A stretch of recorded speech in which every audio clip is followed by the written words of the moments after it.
तो जय भीम, नमः बुद्धाय, सुप्रभात। जैसे कि आप बुद्ध वंदना की जो शुरुआत इति पिसो भगवा अरहं सम्मा संबुद्धों से हम करते हैं। हाँ, सुभाष जी, जय भीम, नमः बुद्धाय। और आज हम बुद्धानुस्मृति का ध्यान करने वाले हैं, जिसमें हम बुद्ध के 9 गुणों का अनुभव करने वाले हैं, जो हमें त्रिरत्न वंदना की जो बुद्ध वंदना है उसमें हमें उसका पूरा संदर्भ और वर्णन मिलता है कि बुद्ध कैसे थे।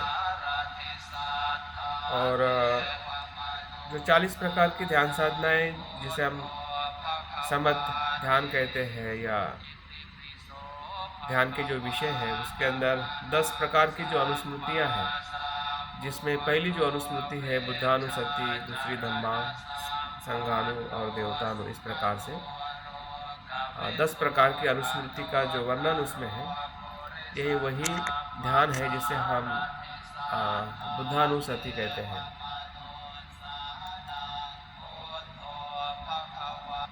और ये बुद्धानुस्मृति ही धीरे धीरे बौद्ध धर्म के अलग अलग परिवर्तन में हमें शाक्य मुनि ध्यान साधना का स्वरूप लेते हुए दिखाई देती है।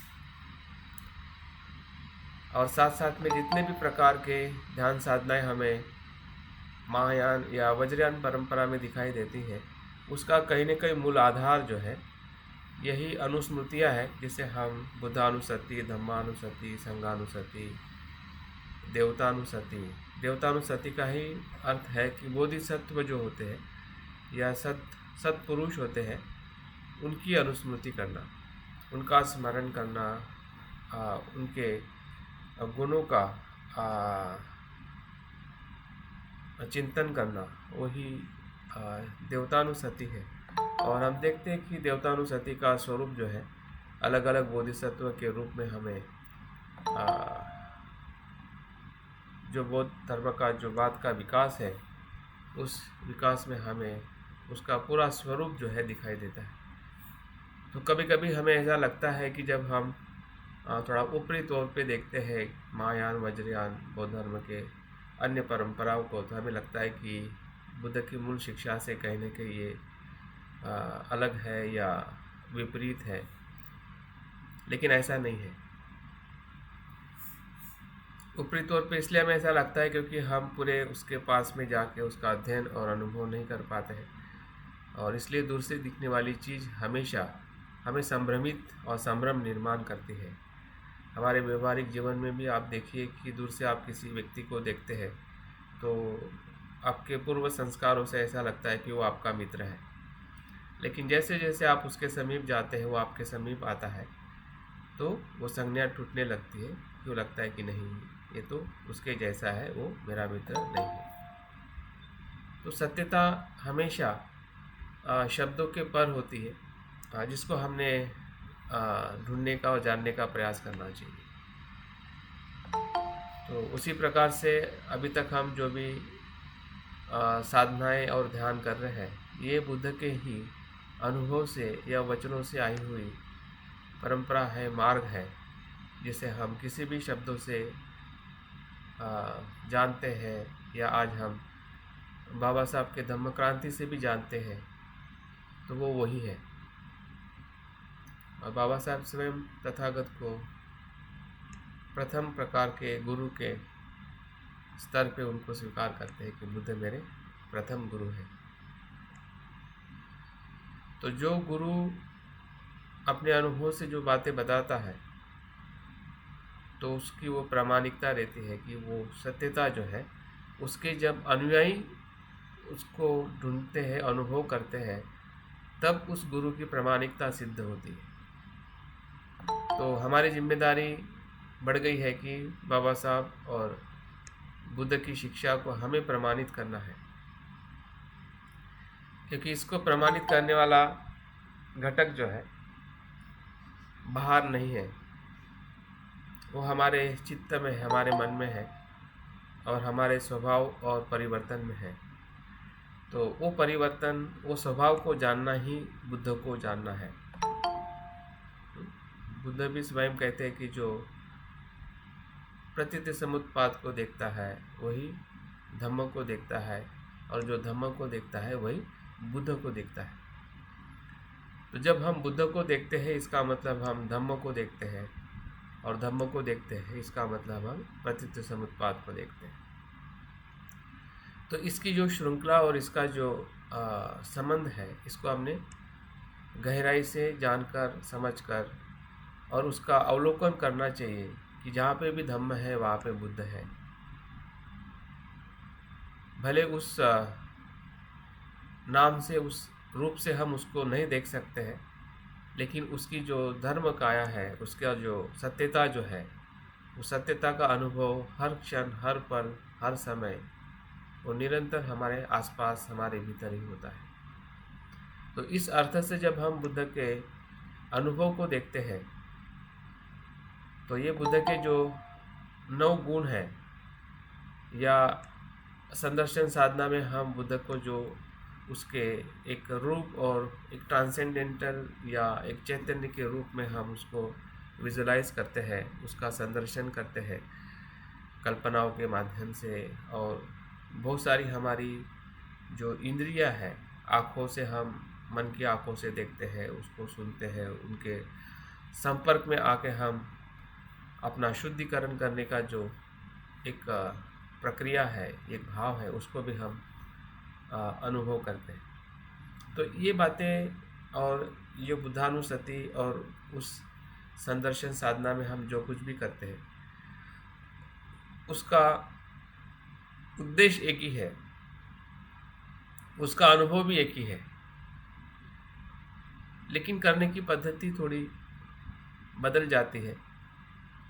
यहाँ पे सिर्फ शब्दों को लेके अरहंत अरहंत बुद्ध बुद्ध इस प्रकार से शब्दों को हम स्मरण करते हुए उस गुणों के संपर्क में आके बुद्ध की अनुस्मृति करते हैं। लेकिन उस संदर्शन में थोड़ा हम और अपने मन की जो सकोलता है, जो हमने चित्त और चैतसिक धर्म के आधार पर हमने ढूंढा है, उसके पूरे पहलुओं को हम उस जगह पे इस्तेमाल करते हैं, प्रतीकों के माध्यम से, रंग के माध्यम से, या हमारे भीतर जो एक उनको देखने का जो अनुभव करने का जो पहलू है, उसका भी अनुभव करते हुए एक प्रकार से हमारे पूरे चेतना को उसको इन्वॉल्व करते हैं। हर तरीके से हम बुद्ध के गुण, रूप, उनका कार्य, उनकी प्रतिमा, मुद्रा, मंत्र और सुंदरता, जिस जगह पे, जिस शून्यता में हम बुद्ध को अनासक्त भाव में देखते हैं, तो इन सभी बातों को हम उस संदर्शन साधना में एक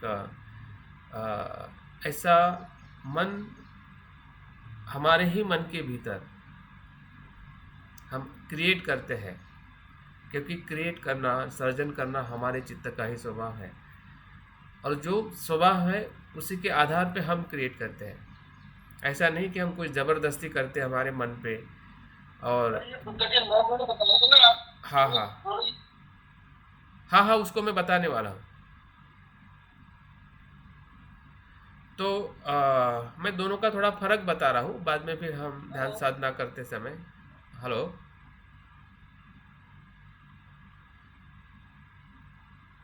उसको मैं जिक्र करूँगा, लेकिन मैं ये बताने का प्रयास कर रहा हूँ कि बुद्धानुसति और शाक्य मुनि ध्यान साधना में क्या फ़र्क है और क्या फ़र्क नहीं है।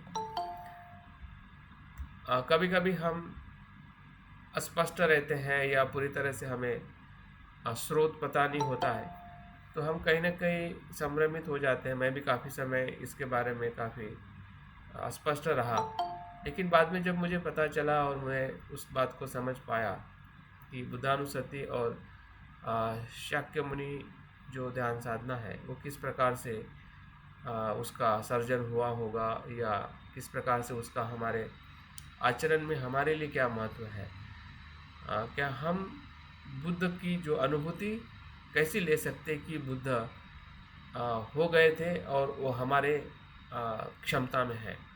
वो सबसे बड़ा प्रश्न है, कि हो गए थे। ऐतिहासिक तौर पे तो हम उनको स्वीकार करते हैं कि सिद्धार्थ से लेके उनका जो भी जन्म और ऐतिहासिक उनका रहा है, लेकिन उतना स्वीकार करने से ही बुद्ध के अस्तित्व को मान लेना वो एक पहलू है। उससे हमें लाभ ज़रूर मिलेगा, सांस्कृतिक लाभ मिलेगा, हमें हमारी विरासत मिलेगी, हमें एक बाह्य एक बुद्ध को देखने का हमें आधार मिलेगा। लेकिन वो आधार से हमारे भीतर परिवर्तन हो ही जाएगा और हो जाता है, ऐसा कोई मतलब अनुभव हमें देखने को नहीं मिलता है। वो तभी संभव होता है कि जब उसी बुद्ध रूप को मानसिक रूप में हम देखते हैं। और बुद्ध ने भी यही कहा कि जब बुद्ध के रूप को कोई देख रहा था, हाँ, और बुद्ध ने कहा कि इस क्षणभंगुर या अशुभ शरीर को तुम देख के तुम्हें कुछ सत्य मिलने वाला नहीं है।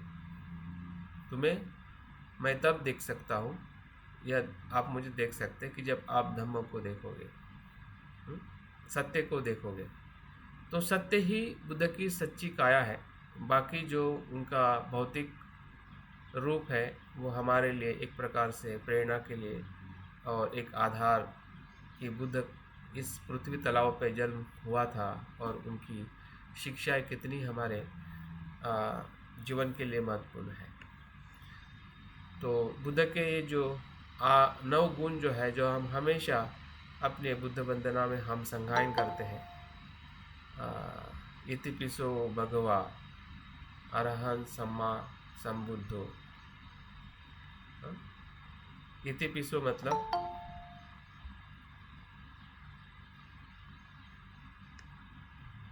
इतिपिसो भगवा। भगवा का मतलब हमें सबको पता है कि जिसने वासनाओं को भंग किया है वो भगवा। अरहंत मतलब जिन्होंने, अरहंत का मतलब जो आरी होते हैं ना, अर मतलब आरी, आरी से जिसने लोभ द्वेष मोह को काटा है उसे अरहंत कहते हैं। क्लेशों को नष्ट किया है उसे अरहंत कहते हैं। सम्मा संबुद्ध, इसका भी अर्थ हमें पता है कि स्वयं के प्रयत्न से बुद्धत्व को प्राप्त करके लोगों के हित और कल्याण के लिए धम्म का उपदेश करने वाले बुद्ध सम्यक संबुद्ध होते हैं, जिसमें प्रज्ञा और करुणा का पूरी तरह से तालमेल होता है और उसी के आधार पर वो सम्यक संबुद्ध कहलाते हैं। विद्याचरण संपन्न, उनकी जो विद्वत्ता है वो आचरण से संपन्न है। आचरण और विद्या में फर्क नहीं है। जो वो बोलते हैं, जो आचरण करते हैं वही उनका ज्ञान है, और जो ज्ञान है वही उसी के अनुसार वो आचरण करते हैं। तो ऐसे वो विद्याचरण संपन्न है। सुगतो है, सुगतो का मतलब सभी गतियों में श्रेष्ठ। लोको विदु का मतलब है कि सभी लोगों को जानने वाले, मनुष्य से लेके देव ब्रह्म, जितने भी इस ब्रह्मांड में लोग है, अस्तित्व है, या ऐसा कह सकते हैं कि चेतना के विभिन्न स्वरूप, सभी चेतना के स्वरूप को जानने वाले बुद्ध, जैसे हम लोक को विदु कहते हैं। अनुत्तर सर्वश्रेष्ठ है देव और मनुष्यों में। पुरी से धम्म सारथी, वो सारथी है, मनुष्य को वो प्रशिक्षित करने वाले, देवों को प्रशिक्षित करने वाले। सत्ता देव मनुष्यान, वो आचार्य है देव और मनुष्यों के, गुरु है। बुद्धो भगवती, भगवती का मतलब भाग्यवान और भगवती, उसका दोनों का मतलब एक ही है कि जो भाग्यवान होता है, मतलब जो अपने कर्म से अपना भाग्य निर्धारित करता है, उसे भाग्यवान कहा जाता है, या जो बुद्धत्व को प्राप्त करता है उसे भाग्यवान कहा जाता है। तो इस प्रकार से बुद्ध के जो 9 गुण हैं, इसको हम थोड़ा स्मरण करते हुए, हमारी बुद्धानुसति का अनुभव करते हुए हम शाक्य मुनि ध्यान साधना करने वाले हैं। मतलब दोनों का हम एक सम्मिश्रण कह सकते हैं, और सम्मिश्रण का एक अनुभव हम लेने वाले हैं। तो ध्यान के लिए अभी अपने आप को तैयार कर लीजिए। और हमें पता है कि संदर्शन में हम उत्पन्न होना और स्थिति का अनुभव करके शुद्धिकरण करना और बाद में विघटन करना, इन तीनों बातों को ध्यान में रखते हुए जो प्रतीत्य समुत्पाद को हमें इंकित करते हैं कि यही प्रतीत्य समुत्पाद है जिसका हम इस पूरे ध्यान साधना में आधार मानकर या उस आधार पे ही हम ध्यान साधना करते हैं, ताकि हमारी ध्यान साधना अपने आप में परिपूर्ण हो जाए कि हम प्रज्ञा के अनुभव की तरफ ही जा रहे हैं। तो ठीक है, अपने बैठक के लिए थोड़ा बॉडी को एक्सरसाइज करिए, मसाज करिए, ताकि हम 40 मिनट तक हम ध्यान का अनुभव ले सकें।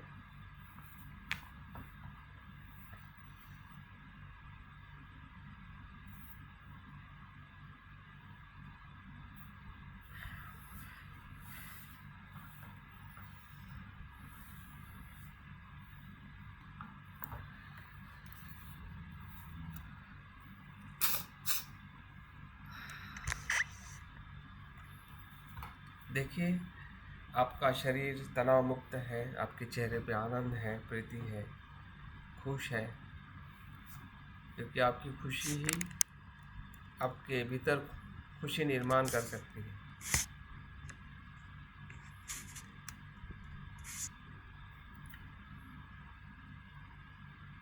धीरे धीरे बैठक लेते हुए अपनी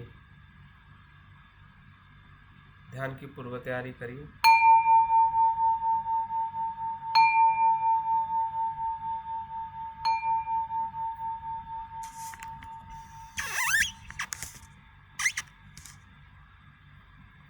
पूर्व तैयारी में हमारी बैठक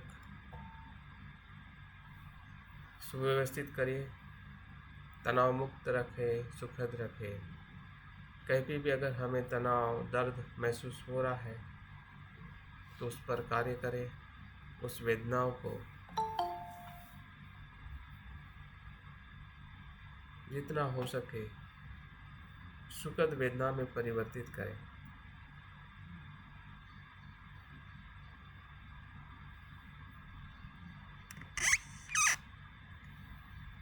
आपका शरीर और साथ में उसी आधार पे जो मन का हमें अनुभव हो रहा है कि हमारा शरीर सुखद है, तो मन में भी कुछ सुखद भाव, सुखद वेदनाएं निर्माण हो रही है।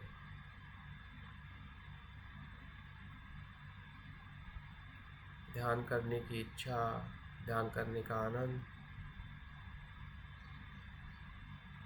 ध्यान करने की प्रेरणा हमारे भीतर हम देख पा रहे हैं। जो ध्यान हम करने जा रहे हैं उससे हम परिचित हैं कि वो क्या है, क्यों करना है, कैसे करना है।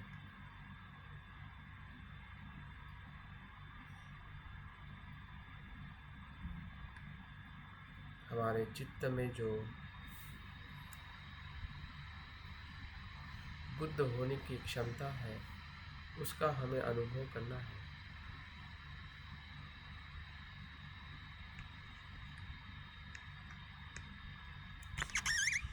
यही बुद्धानुसति है।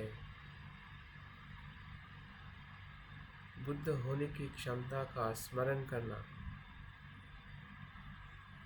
जो सिद्धार्थ गौतम बुद्ध ने अपने जीवन में अनुभव किया है, इसी मानवीय शरीर में, इसी लोक में।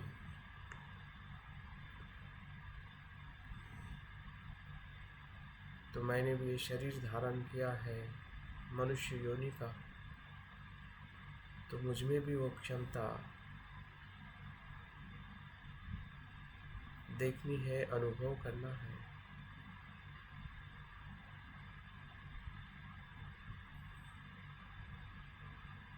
मेरे चित्त से मुझे जानना है कि वो अनुभव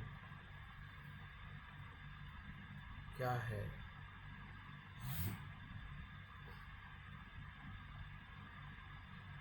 बुद्ध के संदर्शन करते हुए, बुद्ध के गुणों का अनुसरण करते हुए।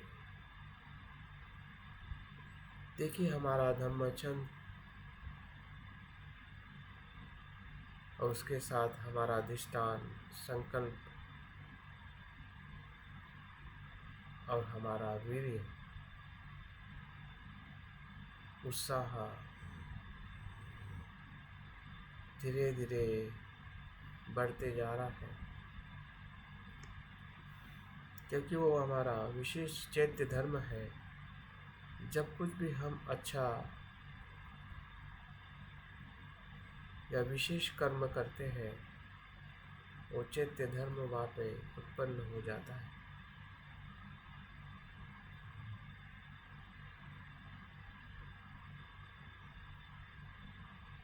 क्योंकि उसका वो धर्म है, उत्पन्न होना, लय होना, उत्पन्न होना।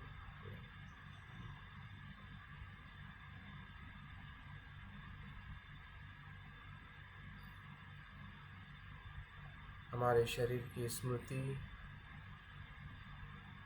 हम कहाँ पर है, क्या कर रहे हैं और कहाँ पर जाना है,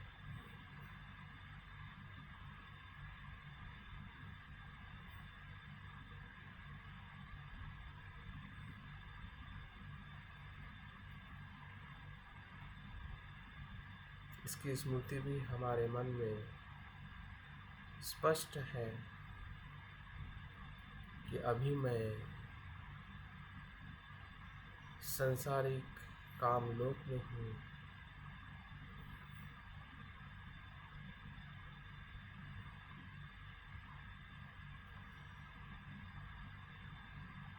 और अभी मुझे बुद्ध लोक में जाना है।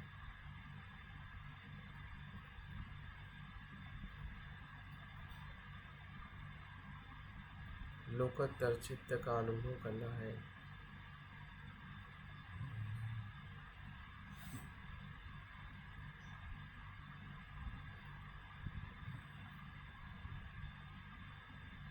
जिस चित्त से मेरे भीतर प्रज्ञा उत्पन्न हो रही है,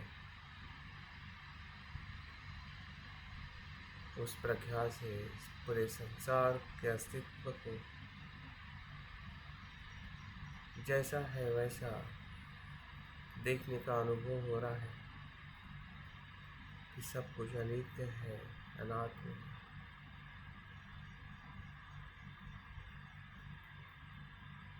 दुख है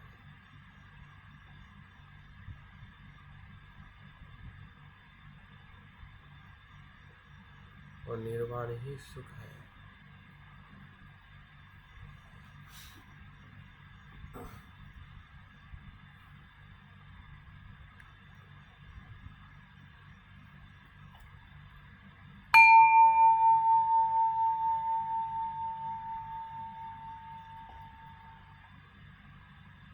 हमारे विशेष चैत्य धर्म कुछ न कुछ प्रमाण में विकसित हो चुके हैं, क्योंकि हम एक विशेष प्रकार का कार्य करने जा रहे हैं। उसका अनुभव करें। छंद, अधिष्ठान, वीर्य, स्मृति और प्रज्ञा।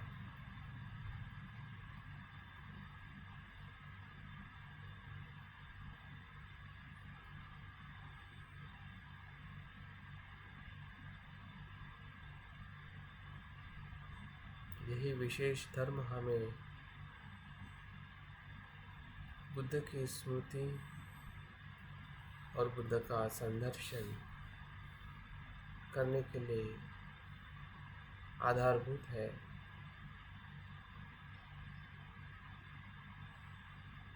इसी से संभव है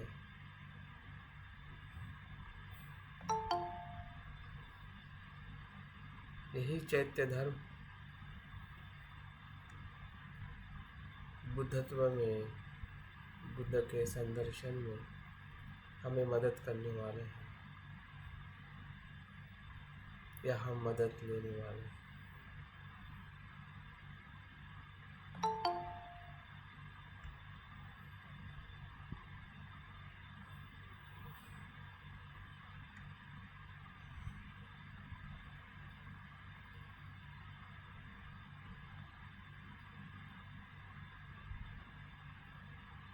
देखिए, इस प्रज्ञा के अनित्यता भाव से शून्यता का हमें अनुभव हो रहा है कि हमारा शरीर और मन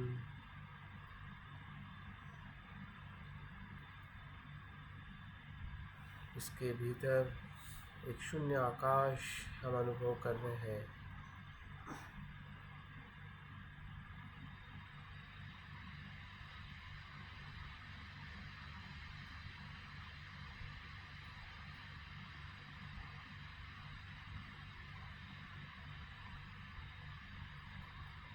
अस्तित्व का शुद्ध स्वरूप, सभी धर्मों का शुद्ध स्वभाव,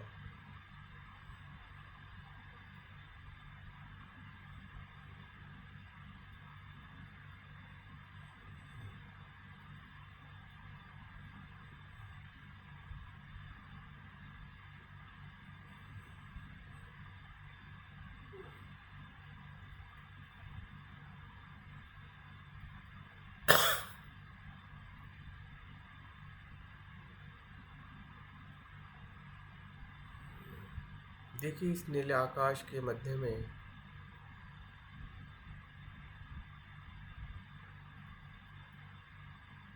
शुभ्र ऐसा सफेद कमल पुष्प धीरे धीरे खिलते जा रहा है, जो शुभ्र और तेजस्वी प्रकाश से युक्त है।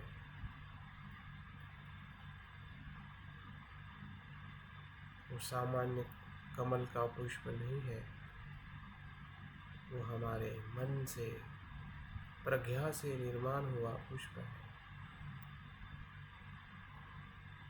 हमारे भीतर जो अलोक का धर्म है, अनासक्ति का धर्म है, उस धर्म से वो निर्माण हुआ है।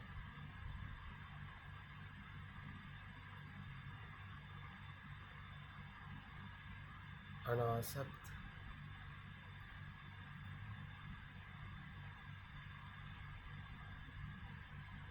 जो शुद्धता का प्रतीक है।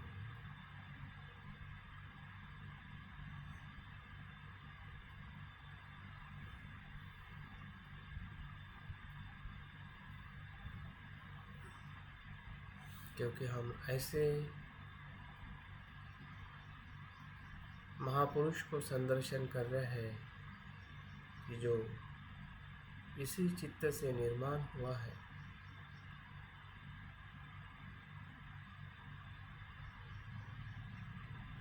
बुद्ध का अस्तित्व कमल के फूल की तरह है।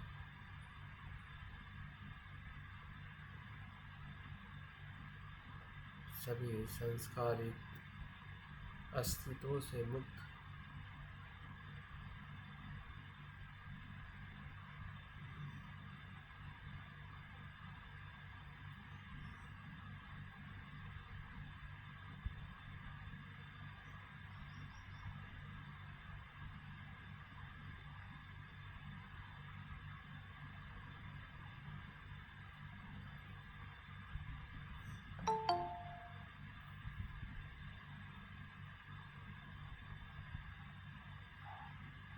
देखिए उस कमल पुष्प पर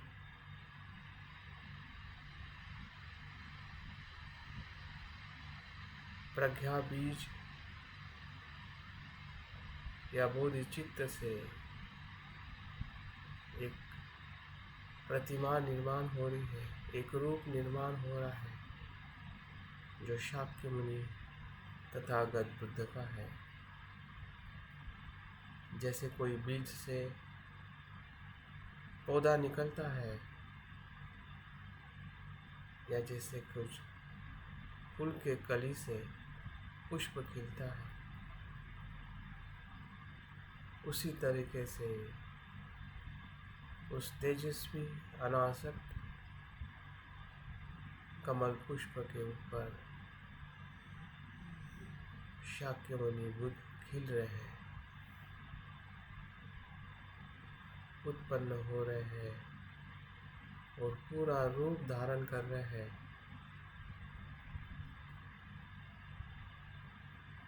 उनके शरीर पर महापुरुषों के जो 32 लक्षण हैं वो पूरी तरह से हमें दिखाई दे रहे हैं।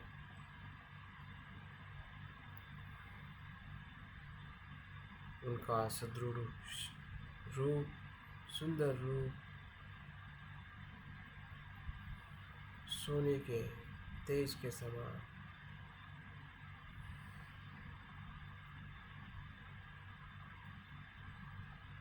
उनके हाथ,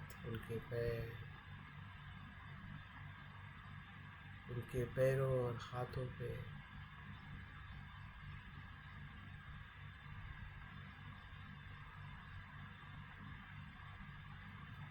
महापुरुष के लक्षण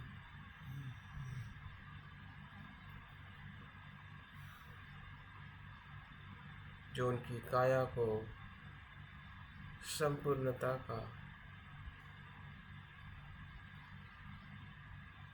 अनुभव कराती है।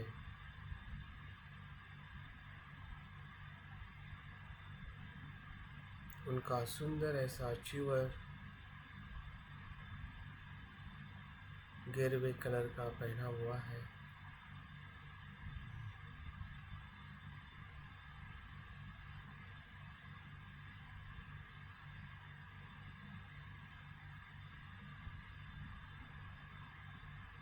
और ध्यान की अवस्था में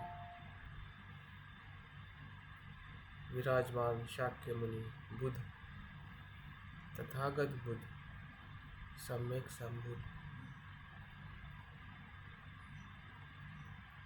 अपनी प्रज्ञा की काया से, प्रज्ञा की तेज से विराजमान हुए हैं। जो तेज हमें उसमें दिखाई दे रहा है, उस तेज का अनुभव हमारे ही चैत्य धर्म से हमें हो रहा है, जो हमारे भीतर प्रज्ञा का चैत्य धर्म है।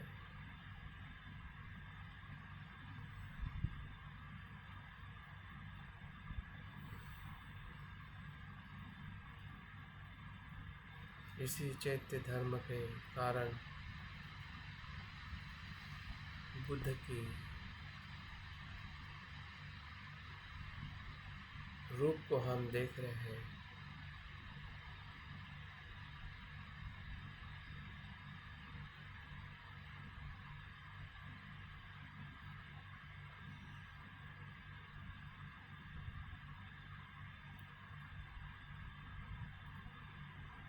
जो परम शांति, आनंद, सुख और प्रज्ञा का प्रतिरूप है।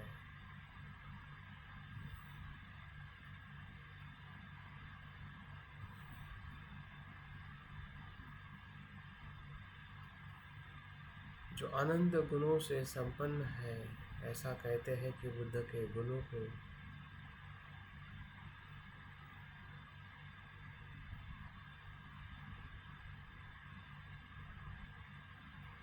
हम गिन नहीं सकते हैं। इतने गुण बुद्ध के होते हैं,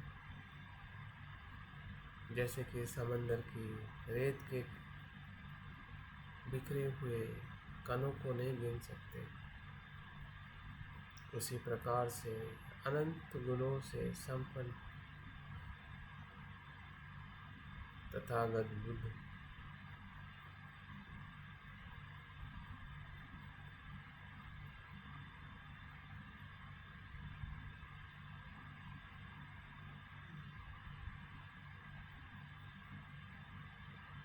जो भगवान है, अरहंत है, सम्यक संबुद्ध है, विचाचरण संपन्न है, सुगतो है, लोकविदु है, अनुत्तरो है, पुरी से धम्म सारथी है, सत्ता देव मनुष्यान बुद्धो भगवान।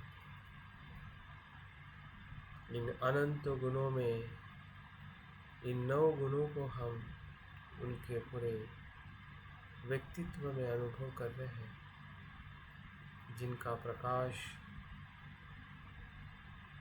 संसार की 10 दिशाओं में फैल रहा है।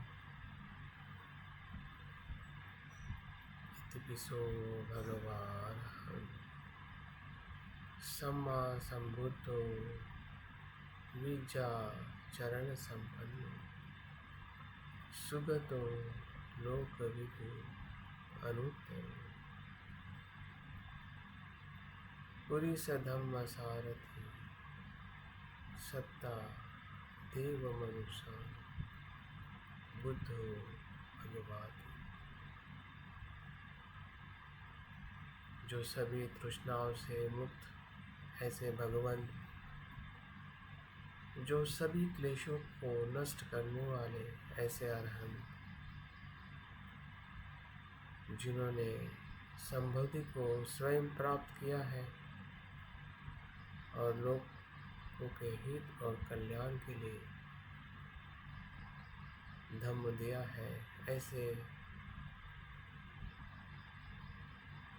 सम्मा संबुद्ध, जो अपने ज्ञान और आचरण को संतुलित रखते हैं, ऐसे विद्याचरण संपन्न,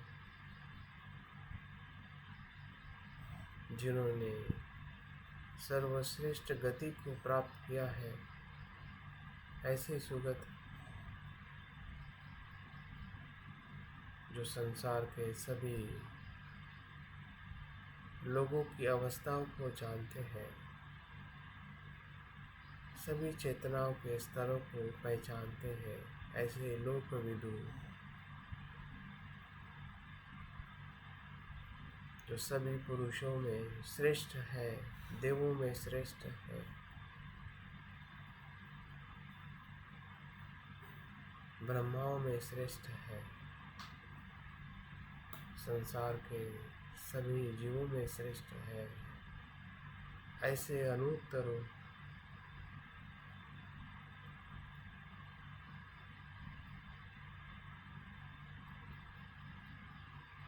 जो पुरुष और देवताओं के सारथी है,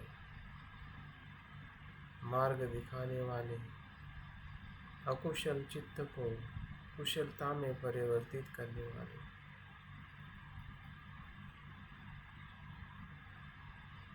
दुष्टता को शुद्धता में परिवर्तित करने वाले ऐसे सारथी,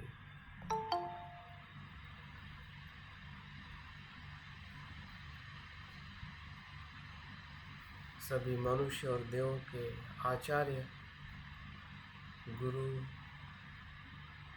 मार्गदर्शक,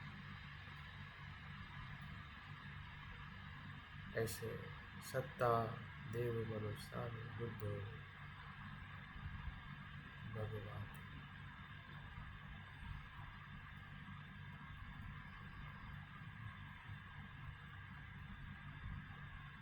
इन गुणों में से, इन किसी भी शब्दों में से किसी एक शब्द का भी स्मरण करें, बुद्धो बुद्धो बुद्धो, देखिए उसकी तरंगे संसार की 10 दिशाओं में प्रकाश की तरह फैलते हुए सभी मनुष्य के भीतर बुद्ध होने का अनुभव हो रहा है, क्योंकि वही उसका स्वभाव है, वही उसका सुख है।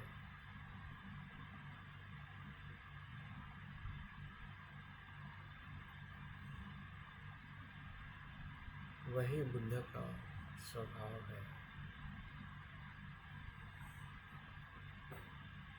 अरहंत अरहंत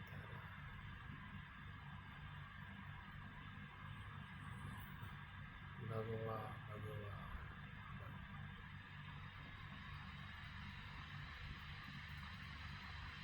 देखिए संज्ञाएं, ये शब्द, उसके भीतर छुपा हुआ अनुभव, उसका स्मरण करें, उसकी स्मृति,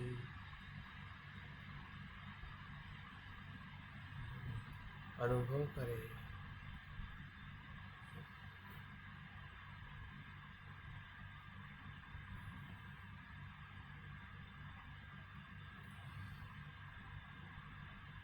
जिसका हम स्मरण कर रहे हैं और जिसका हम संदर्शन भी कर रहे हैं। बुद्ध को हम एक चित्र के रूप में भी देख रहे हैं और शब्द के रूप में गुणों का भी अनुभव कर रहे हैं।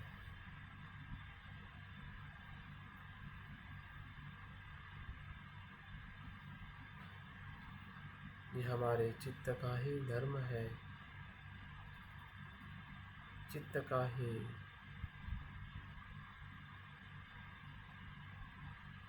अनुभव है कि विषय को संज्ञा से जानना, विज्ञान से जानना और प्रज्ञा से जानना।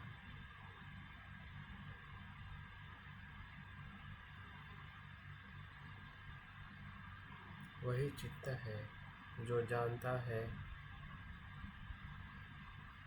वही चित्त है।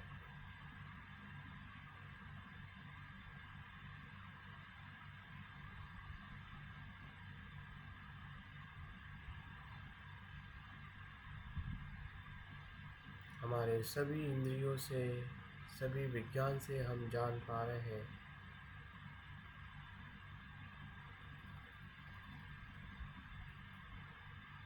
सम्यक संबुद्ध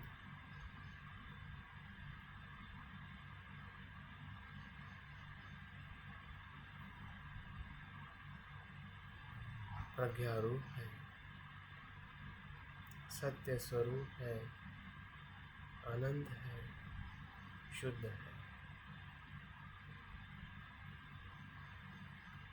और शाक्य मुनि बुद्ध का प्रज्ञा और करुणा का प्रकाश सभी लोगों पर, सभी जीवों पर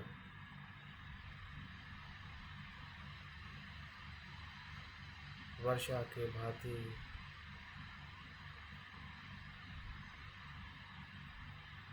उनके भीतर प्रवेश कर रहा है।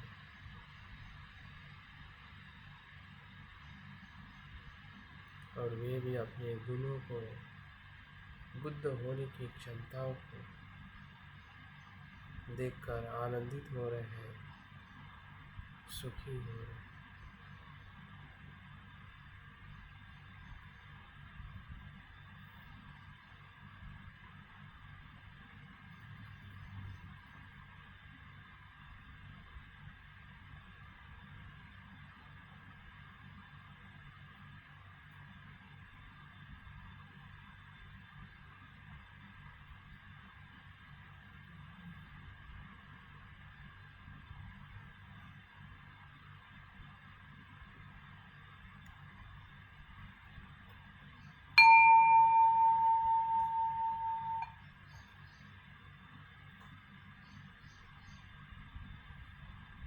ध्यान के दूसरे चरण में जिस प्रकार से बुद्ध का, शाक्य मुनि बुद्ध का प्रकाश, उनकी अनुकंपा,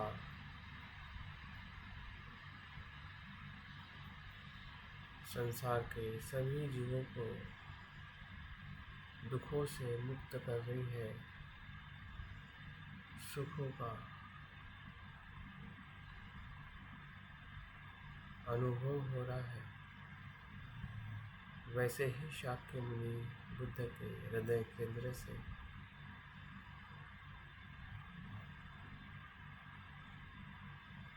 सभी गुणों से बना हुआ प्रकाश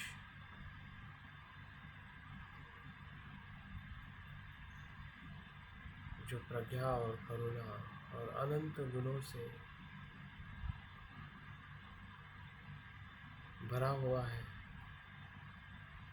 वो प्रकाश का एक पुंज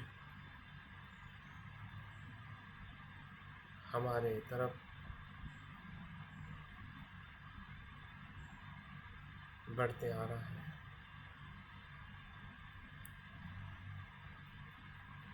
धीरे धीरे वो प्रकाश का पुंज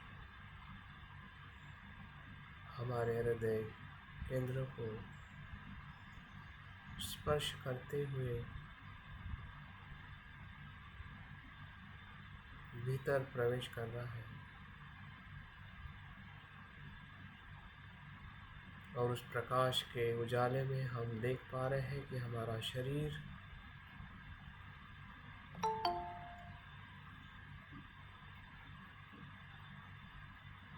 अनेक क्लेशों से भरा हुआ है। हमारे भीतर का चित्त, मन अनेक विकारों से ग्रसित है, जिसमें लोभ है, द्वेष है, अज्ञान है, अहंकार है, मिथ्या दृष्टि है।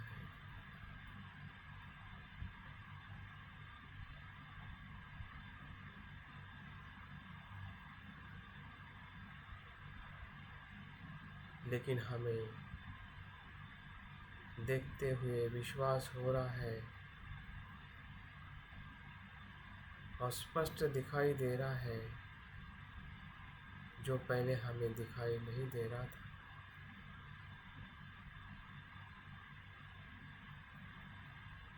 वही हमारी अविद्या है। अभी दिखाई दे रहा है, वही हमारी विद्या है। बुद्ध के प्रकाश में हमारी विद्या भी हमें प्रकट हो रही है और उस प्रकाश में हम भी प्रकाशित हो रहे हैं। और जो भी अकुशलता है, उसके सूक्ष्म भाव को हम देख रहे हैं कि वो अनित्य है।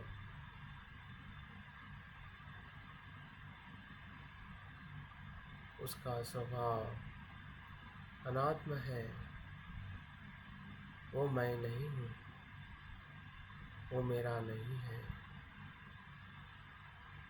ना उसे मैं पकड़ सकता हूँ, ना वो मुझे पकड़ सकती है, क्योंकि वो क्षणिक है। जो भी अकुशलता है,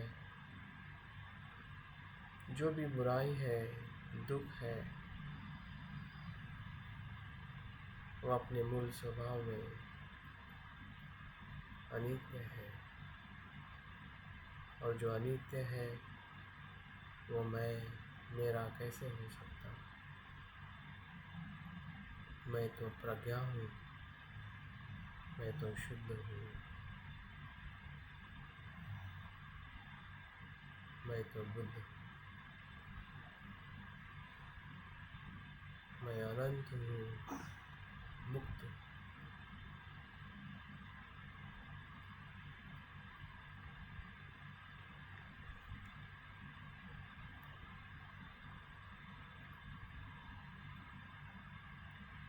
यही शुद्धता है, यही शुद्धिकरण है, जो हमारे विचारों का, हमारे अकुशल धर्मों का संपूर्ण परिवर्तन हो चुका है। क्योंकि हमारी विद्या से हम देख पा रहे हैं जो हमारे भीतर प्रज्ञा है।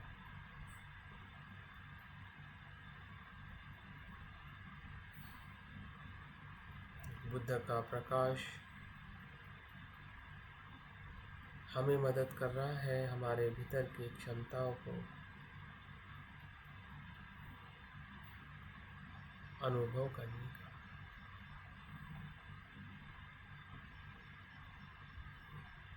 और हमारे जितने भी क्लेश, उपक्लेश,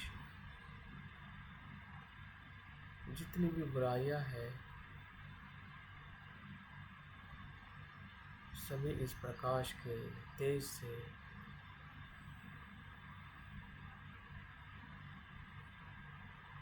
शुद्धता में परिवर्तित हो रही है।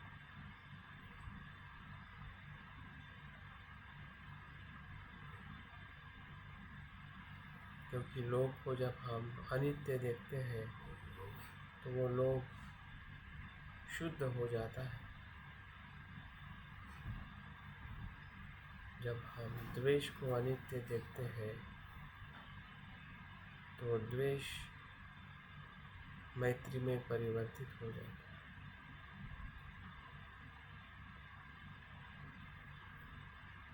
इसलिए चिंता ना करें कि हम कितने बुरे हैं, कितनी बुराइयां हैं।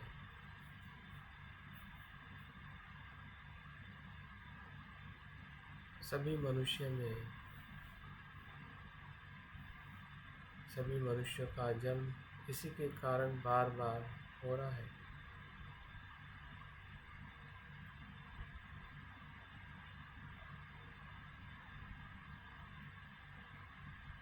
अभी हम देख रहे हैं कि वो शुद्ध हो रहा है, क्योंकि शुद्ध होना ही उसका स्वभाव है।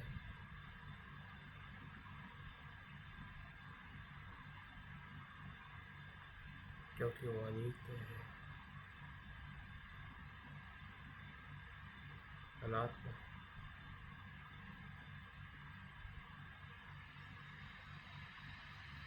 देखिए, हमारे बुद्ध होने की क्षमता पूरी तरह से विकसित हो चुकी है।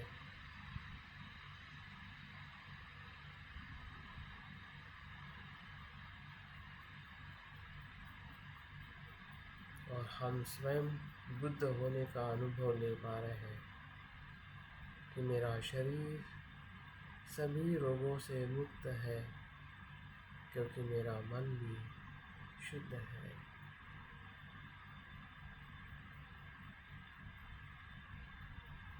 बुद्ध है।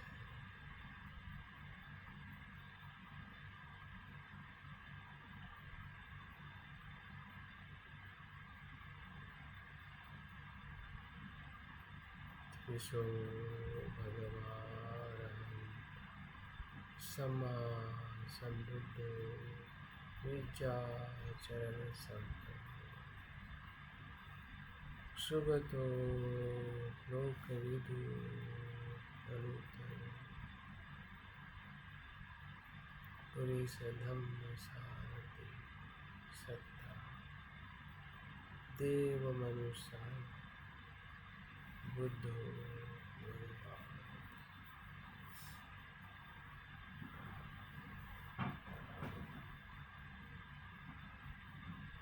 इसी गुणों का सूक्ष्म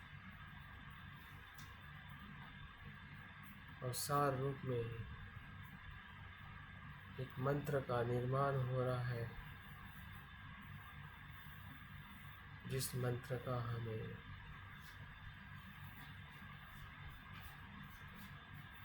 पठन करना है और पूरे शरीर और मन को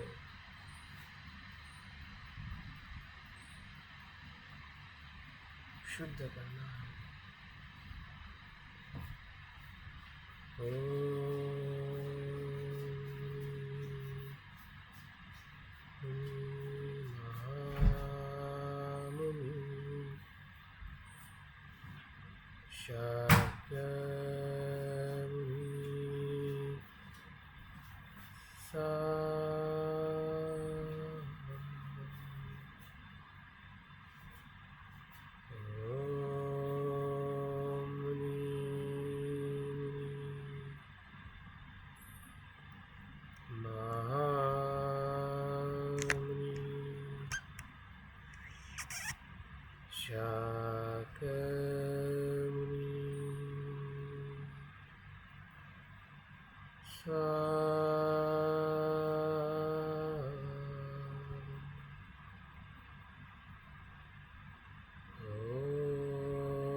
अनुभव करें कि हमारे सभी विज्ञान,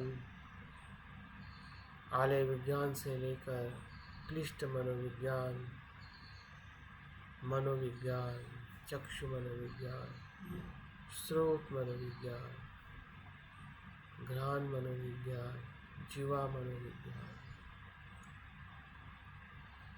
काया मनोविज्ञान, सभी विज्ञान प्रकंपित हो रहे हैं। इस मंत्र की गूंज शरीर के हर एक पेशियों में तरंगे निर्माण कर रही है। मन के हर एक धर्म में एक ही आवाज गूंज रही है, उसी की ही तरंगे, उसी का ही प्रकाश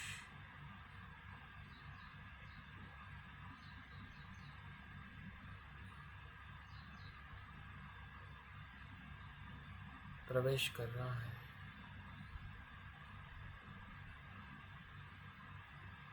सभी शरीर और मन, जिसे हम पंच स्कंद कहते हैं, रूप, वेदना, संज्ञा, संस्कार और विज्ञान,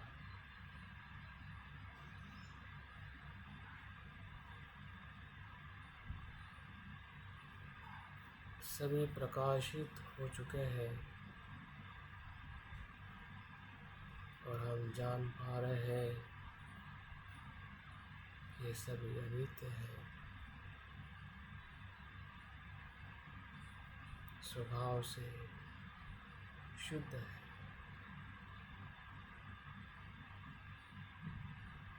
अनात्म है,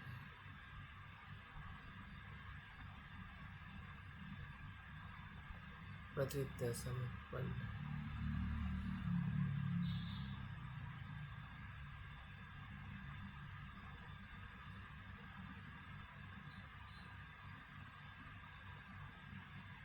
जो मेरी तृष्णाएं हैं, अज्ञान है, इस प्रकाश में शुद्ध हो गए हैं।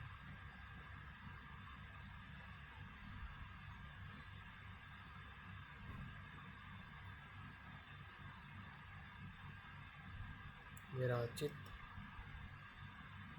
बुद्ध हो गया है। प्रज्ञा से, करुणा से,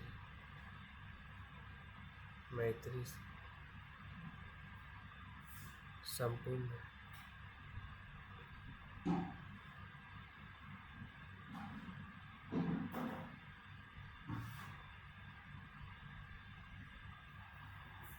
मैं और बुध, बुध और मैं, ऐसा कुछ भी भेद नहीं है। मैं ही बुध हूँ, बुध ही मुझ में है, और बुध में हम सब समाविष्ट हैं।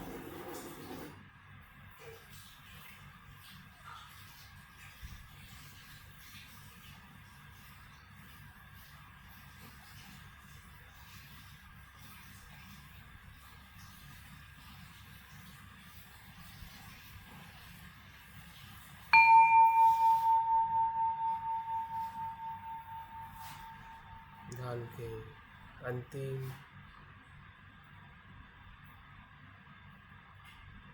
और विघटन विलीनीकरण अवस्था का स्वागत करें। ये अनुभव जो हमें मिला है वो श्रेष्ठ है, उत्तम है, परिपूर्ण है।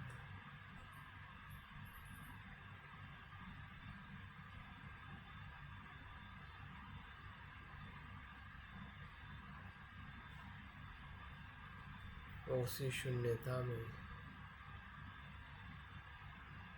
उसे जाने दीजिए।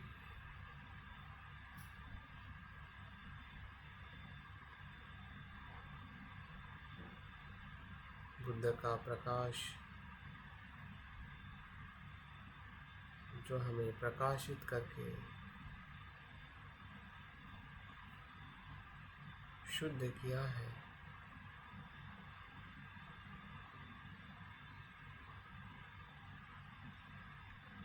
वो धीरे धीरे शाक्यमुनि बुद्ध में विलीन हो रहा है।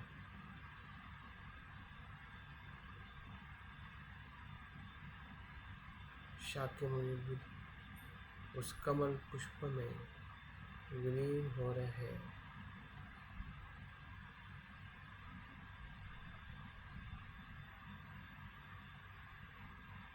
कमल पुष्प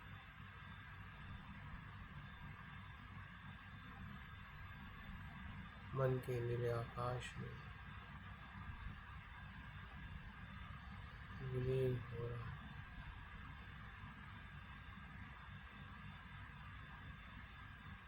और नीला आकाश शून्यता शून्यता में विलीन हो रहा है।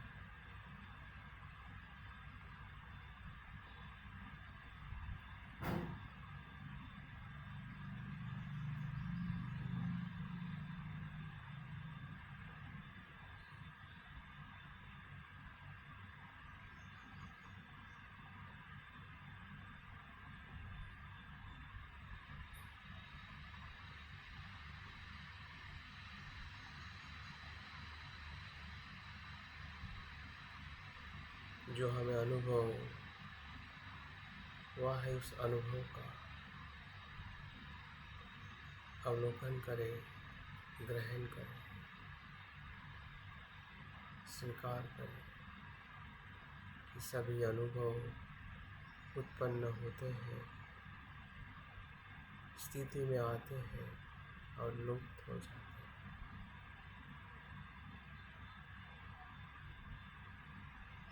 ये निरंतर चलने वाली प्रक्रिया है। यही सत्य है।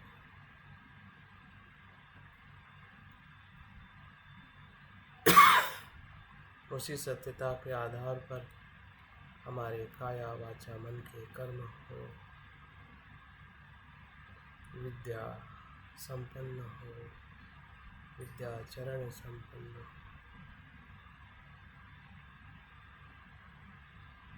सा संकल्प करें और ध्यान को धीरे धीरे आंखें खोलते हुए समाप्त करें।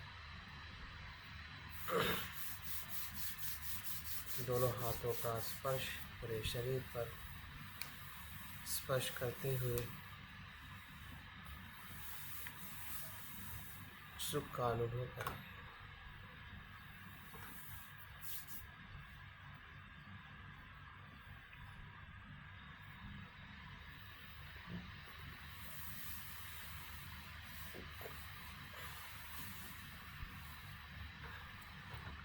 बहुत बहुत साधुवाद आज के इस सत्र में बने रहने के लिए। और हमारा कोर्स का ये आज का आखिरी ध्यान सत्र था, जो हमने बुद्ध से आनापानसति से शुरुआत किया था और बाबा साहब के चित्त तक हमने अनुभव किया कि चित्त चैतसिक और हमारे आध्यात्मिक जीवन में हम कहाँ पे रुके हुए हैं और किस दिशा से हमें चलना है, यही जानने के लिए हमारा अध्ययन करने का उद्देश्य था, ताकि हमारा मनोबल बढ़े, हमारी प्रेरणा बढ़े, हमारी श्रद्धा और हमारा उत्साह वीर्य बढ़ते रहे। और बढ़ने का कारण ही है कि वो हमारे ही चित्त का धर्म है, जो बुद्ध ने हमें उनके वचनों से, उनके अनुभव से हमें बताया है, और उसका हमने कहीं न कहीं साक्षात्कार किया है कि वो सही में क्या है, और उसका आज भी कहीं न कहीं हमें अनुभव हुआ होगा। और हमारा आखिरी जो सत्र रहेगा वो हम 31 तारीख को मिलने वाले हैं, सोमवार को, मंगलवार को, मंगलवार को, जिसमें हम एक विशेष टॉक का अरेंजमेंट करने वाले हैं, जो साइकोलॉजिकल बैकग्राउंड से है, जिससे हमें और ज़्यादा आधुनिक परिप्रेक्ष्य में हम कैसे क्रिटिकल थिंकिंग करते हैं या नहीं करते हैं, उस विषय पे हमारे बीच में हमारा ही मेंबर जो है एकेडमी का, वो आपके बीच में विषय को प्रस्तुत करने वाले हैं। तो एकंदरित हमारा जो ये कोर्स है आपके लिए, मेरे लिए, हम सबके लिए काफ़ी लाभान्वित रहा है। किसी को थोड़ा कम, किसी को थोड़ा ज़्यादा ज़रूर लाभ हुआ है। ऐसा नहीं है कि किसी को बिल्कुल लाभ नहीं हुआ है। हाँ, प्रमाण कम ज़्यादा हो सकता है, तो उसको देखिए और ज़्यादा से ज़्यादा लाभ लेने का प्रयास करें, और लोगों को भी प्रेरित करें कि इस चित्त को देखने से, मन को देखने से हमें बहुत कुछ हमें लाभ मिल सकता है। बहुत बहुत धन्यवाद आज के सत्र में बने रहने के लिए। जय भीम, नमो बुद्धाय।